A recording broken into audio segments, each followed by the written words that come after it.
Today video, gagawa tayo ng DIY para sa Fyro 175. Lalagyan natin siya ng itong edge protector. Lalagyan lang natin ang lining dito ng gray para may konting design.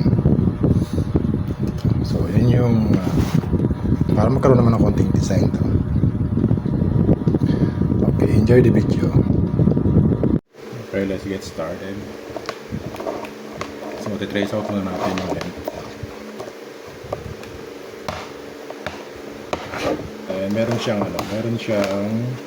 parang 3M adhesive sa loob. Kailangan mo siyang i-peel off. Meron siyang 3M. Yung iba kasing yung edge protector, meron siyang metal.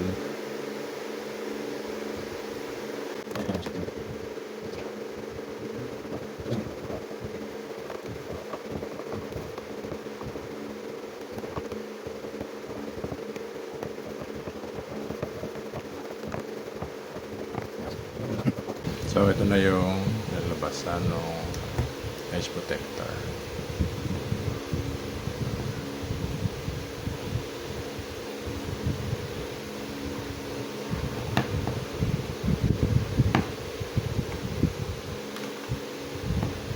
So mamaya ikabitan natin sa Fyro.